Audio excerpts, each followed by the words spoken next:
তো ওসমান হাদি ঢাকা ৮ আসনের একজন গুরুত্বপূর্ণ প্রার্থী ছিল। তিনি জুলাই পরবর্তী সময়ে বাংলাদেশের সবথেকে সাহসী এবং প্রমিনেন্ট একজন ভোকাল ছিল, যিনি কখনো ভয় করে কখনো কথা বলেন নাই। এবং এই যে বর্তমান সরকার ব্যবস্থা স্থিতিশীল রয়েছে, এর পিছনে ওসমান হাদির অত্যন্ত গুরুত্বপূর্ণ ভূমিকা রয়েছে।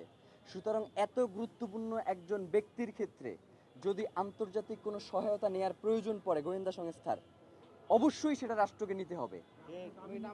হ্যাঁ, অবশ্যই। আমি তো বললামই যে আমাদের দুইটাই দাবি, একটা হচ্ছে দ্রুত বিচারিক ট্রাইব্যুনাল গঠন এবং সেই সাথে এক্ষেত্রে গোয়েন্দা ইন্টেলিজেন্সের আপনি চাইলে সহায়তা নিতে পারেন। এক্ষেত্রে আপনাকে সহায়তা নিতে হবে, নিতে পারেন বলতে কথা নাই, আপনাকে নিতে হবে। মানে কি, ওসমান হাদি রক্ত ঝরাই গেছে এবং সেইটার আমরা খুনিদের বিচার দেখবো না, এটা তো হইতে পারে না। 5ই আগস্ট পরবর্তী বাংলাদেশে এই প্রশ্রয়টা কোনোভাবেই দেয়া যাবে না। তাহলে আপনাদের শুধু লাশই ঝরবে, ওসমান হাদিদের শুধু রক্তের ধারা বইতেই থাকবে, কিন্তু বাংলাদেশ স্বাধীনতা সার্বভৌমত্ব কিন্তু অক্ষুণ্ণ থাকবে না। জি, আর কারো কোনো প্রশ্ন আছে? জি, নির্বাচনের আগে দাবি নিশ্চিত করতে হবে।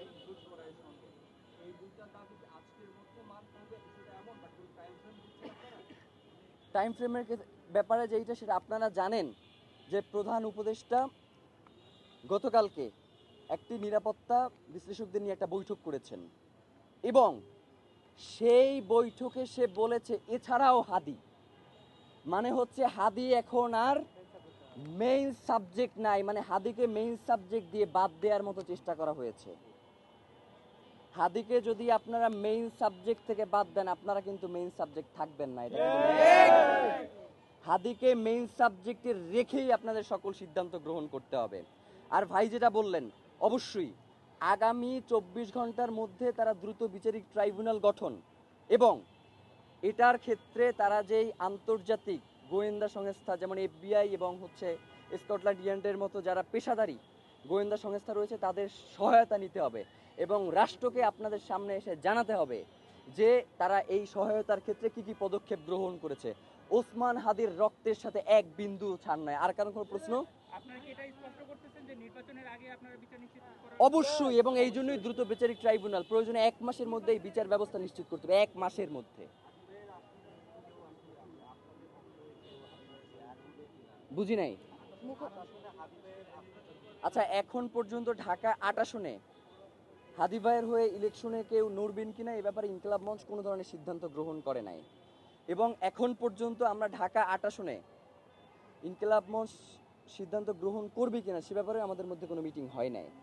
তো আমরা ইনশাল্লাহ এটা নিয়ে অতি শীঘ্রই বসবো এবং আপনাদেরকে এই ব্যাপারে আমরা তথ্য জানাবো। মানে ওসমান হাদি ভাই কখনো লুকোচুরি পছন্দ করতেন না, আমাদের মধ্যেও কোনো লুকোচুরি নাই। আমরা যেইটা বলবার সেটা আপনাদের সামনে এসেই বলবো, আমাদের কোনো ওই পিছুটান নাই। আমরা ওসমান হাদি ভাই যেই আদর্শ এবং যেই লড়াই করে গেছেন, সেই লড়াইটা জীবিত রাখার জন্যই আমরা এখানে দাঁড়িয়েছি। নয়তো আমাদেরকে যেইভাবে এই ফোকাস থেকে দূরে সরিয়ে রাখবার জন্য চেষ্টা করা হচ্ছে, আজকে তাইলে আমরা আপনাদের সামনে আইসা দাঁড়াইতাম না। সোজা কথা, আমরা এখানে দাঁড়াইছি মানেই হচ্ছে ওসমান হাদির খুনিদের গ্রেফতার নিশ্চিত করেই আমরা এখান থেকে যাব। জি, আর কারো কোনো প্রশ্ন আছে কিনা?